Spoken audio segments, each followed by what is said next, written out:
Hello friends, welcome back ஸ்பீ news channel நண்பர்களே. சற்று முன் ஒரு பிரேக்கிங் நியூஸ் ஆனது வெளியாகிருக்குங்க.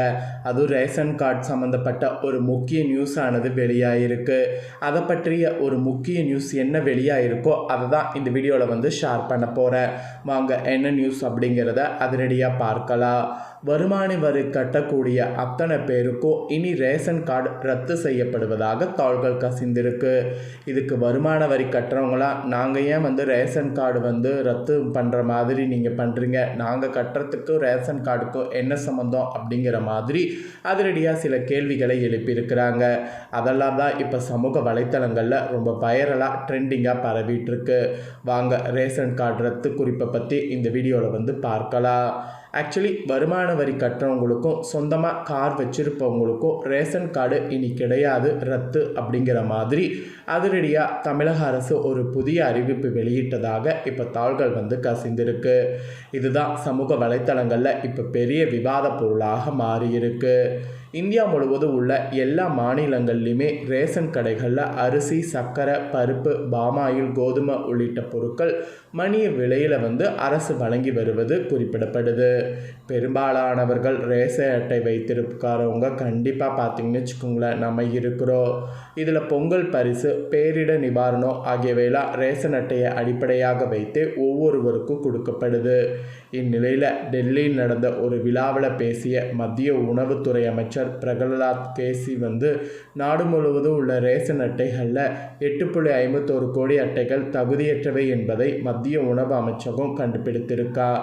அது மட்டும் இல்லாமல் இறந்து போனவர்கள், வருமான வரி செலுத்துபவர்கள், கார் வைத்திருப்பவர்கள் என பலரும் இதில் அடங்கியிருக்கிறாங்களா. இவர்களுடைய பட்டியலில் இருந்து நீக்க மத்திய அரசு முடிவு செய்திருப்பதாக தாள்கள் கசிந்திருக்கு. இதற்கான பட்டியல் சம்பந்தப்பட்ட மாநிலங்களுக்கு சமீபத்தில் அனுப்பி வைக்கப்பட்டிருக்கு. இதுவரை 2.21 கோடி ரேஷன் அட்டைகள் நீக்கப்பட்டிருக்கு. ஒரு பக்கம் புதிதாக 3 கோடி பயனாளிகளுக்கு ரேஷன் அட்டைகள் வழங்கவும் முடிவு செய்யப்பட்டிருக்கு. ஸோ இந்த நியூஸ் தான் தற்போது வெளியாகிருக்கு. தமிழகத்தை பொறுத்தவரை கடந்த ஜனவரி முதல் 2,25,000 புதிய ரேஷன் அட்டைக்கு விண்ணப்பங்கள் பெறப்பட்டிருக்கு. அதில் 40,000 அட்டைகள் அச்சடிக்கப்பட்டு தயார் நிலையில் இருப்பதாக உணவு பொருள் வழங்கல் துறை சார்பில் தெரிவிக்கப்பட்டிருக்கு.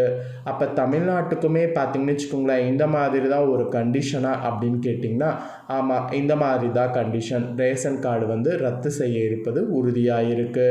வருமான வரி கட்டுறவங்க, சொந்தமாக கார் வச்சுருக்கிறவங்க, இவங்க எல்லாருக்குமே இனி பார்த்திங்கன்னு வச்சுக்கோங்களேன் ரேஷன் கார்டு கிடையாது.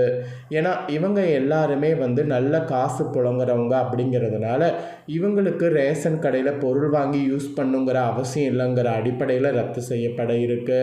ஆனால் இதுக்கு வருமான வரி கட்டுறவங்க, சொந்தமாக கார் வச்சுருக்கிறவங்க என்ன சொல்கிறாங்கன்னா, ஏன் நாங்கள் கார் வச்சுருந்தா வருமான வரி கட்டினா ரேஷனில் பொருள் வாங்கி சாப்பிடக்கூடாதா, எங்களுக்கு மட்டும் அந்த உரிமை இல்லையா அப்படிங்கிற மாதிரி கேட்குறாங்க. ஸோ இதுக்கு அரசுலேருந்து எந்த ஒரு விளக்கமும் இது வரைக்கும் வெளியாகவில்லை. ஆனால் இப்போ இந்த நியூஸ் தான் பார்த்திங்கன்னு வச்சுக்கோங்களேன் சமூக வலைத்தளங்களில் வெளியாகி ரொம்ப வைரலாக பரவிட்டுருக்கு. அது மட்டும் இல்லாமல் பேசும் பொருளாகவும் பார்த்திங்கன்னு வச்சுக்கோங்களேன் மாறி இருக்கு. ஸோ இதை பற்றி உங்களுடைய கருத்து என்னங்கிறத கமெண்ட் பண்ணுங்கள்.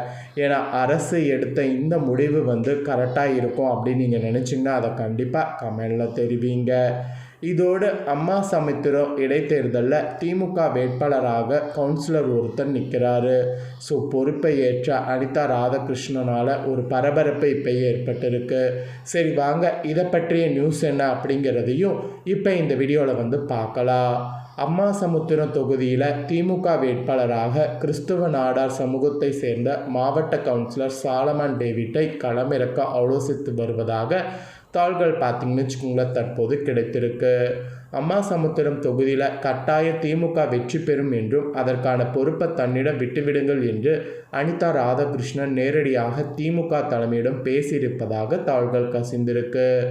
அதே போல் அதிமுக எம்எல்ஏ இசக்கி சுப்பையா தனது எம்எல்ஏ பதவியை ராஜினாமா செய்துவிட்டு ஆளுங்கட்சியான தாவேகாவில் இணைந்ததை தொடர்ந்து நெல்லை மாவட்டத்தின் அம்மாசமுத்திரம் தொகுதி காலியானதாக அறிவிக்கப்பட்டுள்ளது.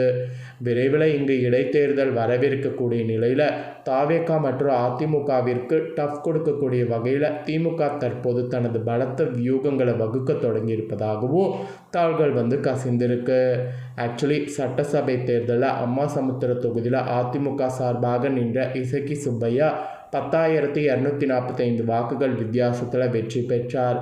இந்த தொகுதியில் திமுக கூட்டணி சார்பாக காங்கிரஸ் கட்சி களமிறங்கி 2வது இடம் பிடித்தது. தாவேகா 3வது இடத்திற்கு தள்ளப்பட்டது. இதனால் இசக்கி சுப்பையாவுக்கான ஆதரவு தொடர்ந்து இருக்கும் என்றே பார்க்கப்படுகிறது. இருந்தாலும் இம்முறை திமுக நேரடியாக களமிறங்குவதால் அம்மாசமுத்திரம் தொகுதி இடைத்தேர்தல் களம் சுவாரஸ்யமாகி இருக்கிறது. அம்மாசமுத்திரம் தொகுதியில் கணிசமாக இருக்கக்கூடிய குறிப்பிட்ட சமூக வாக்கு வங்கிகளை குறிவைத்து திமுக தலைமை காய்வு நகர்த்தி வருவதாகவும் தகவல்கள் கசிந்திருக்கு. அதன் ஒரு பகுதியாக கிறிஸ்துவ நாடர் சமூகத்தை சேர்ந்த மாவட்ட கவுன்சிலர் சாலமன் டேவிட்டை வேட்பாளராக களமிறக்க ஆலோசனை நடத்தப்பட்டிருப்பது தெரிய வந்திருக்கு. இவருக்கு முன்னாள் அமைச்சர் அனிதா ராதாகிருஷ்ணனின் ஆதரவும் உள்ளது. சட்டசபை தேர்தல் தோல்விக்கு பின் அனிதா ராதாகிருஷ்ணனின் செயல்பாடுகள் தீவிரமடைந்திருக்கு. இந்த இடைத்தேர்தலில் அம்பாசமுத்திரம் தொகுதியை தனது கட்டுப்பாட்டில் விட்டுவிடுங்கள், நிச்சயம் வென்று காட்டுகிறேன் என்று திமுக தலைமையிடம் அனிதா ராதாகிருஷ்ணன் நேரடியாக கேட்டு பொறுப்பை எடுத்துக்கொண்டுள்ளதாக தகவல்கள் வெளியாயிருக்கு. ஏற்கனவே தேர்தல் தோல்விக்கு பின் அதிமுக நிர்வாகிகளை திமுக பக்கம் இழுத்து வரக்கூடிய பணிகளில் அனிதா ராதாகிருஷ்ணன் தீவிரமாக உள்ளார். அதிமுக நிர்வாகிகள் மட்டத்திலும் அனிதா ராதாகிருஷ்ணனுக்கு நல்ல செல்வாக்கு இருப்பதால் இசக்கி சுப்பையாவின் வெற்றி எளிதாக இருக்காது என்று பார்க்கப்படுகிறது. ஸோ இந்த ஒரு நியூஸும் இப்போ சமூக வலைத்தளங்களில் வெளியாகி இடைத்தேர்தலில் ஒரு சுவாரஸ்யத்தை உண்டாக்கியிருக்கு. ஸோ இடைத்தேர்தலில் என்ன நடக்கும் அப்படிங்கிறது, யார் வெற்றி பெறுவார் அப்படிங்கிறது பொறுத்திருந்து தான் பார்க்கணும். ஆனால் இப்போ இந்த ஒரு நியூஸ் தான் சமூக வலைத்தளங்களில் வெளியாகிருக்கு. அப்படி இடைத்தேர்தலில் யார் இந்த இடத்துல ஜெயிப்பாங்க அப்படின்னு நீங்கள் நினைக்கிறீங்கிறத கமெண்ட் பண்ணுங்கள். திமுகவா, அதிமுகவா, இல்லை தாவேகாவா அப்படிங்கிறத கண்டிப்பாக கமெண்ட் பண்ணுங்கள்.